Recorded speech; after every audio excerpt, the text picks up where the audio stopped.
Kai žiūriu į senas savo senelių, savo tėvų nuotraukas, kai žiūriu į savo draugų nuotraukas, kad ir tam pačiam Instagrame, man taip dažnai būna pavydu.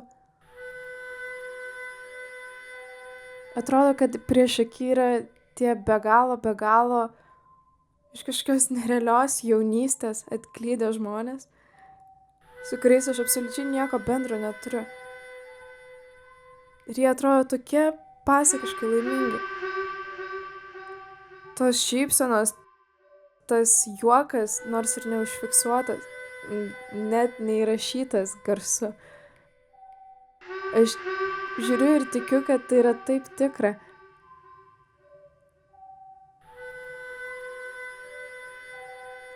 Dažnai pati galvoju, kad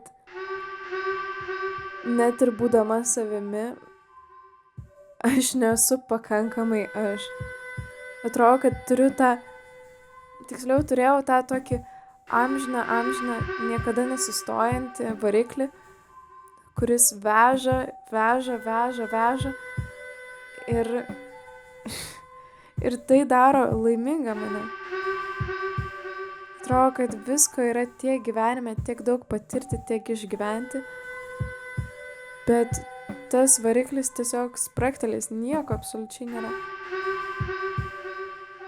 Nežinau, viskas atrodo taip netikra, viskas taip sustatyta atrodo. Nežinau.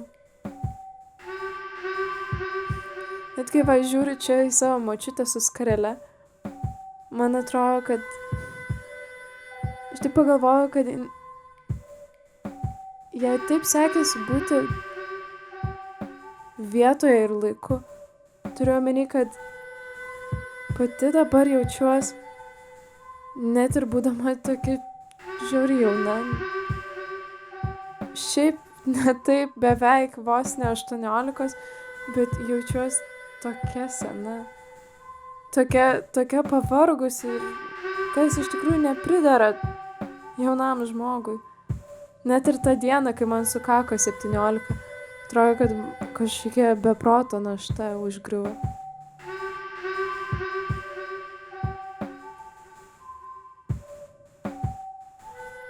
Iš tikrųjų žiauriai noriu pasitikėti savimi. Ir kartais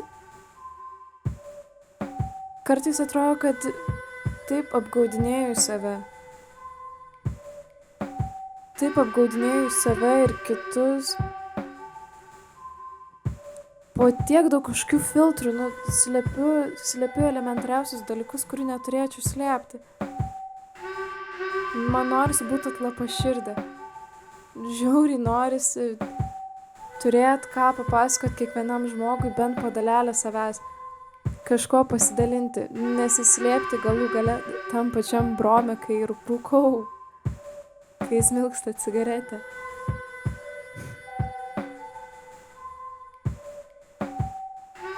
Žiauriai noriu pasitikėti savimi. Labai noriu pasitikėti savimi, kad galėčiau niekada kalbėdama nenuleisti žvilgsnio žemyn.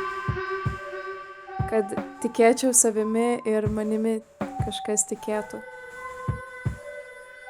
Kad norėtų klausyti. Kad tą atvirumą priimtų. Labai noriu, kad viskas gyvenime atrodytų kuo realiau. Net ir tie sapnai, kurie atrodo labiausiai nerealūs. Kad jie būtų tikri ir kad niekada nepatirčiau tos pačios kasdienės rutinos.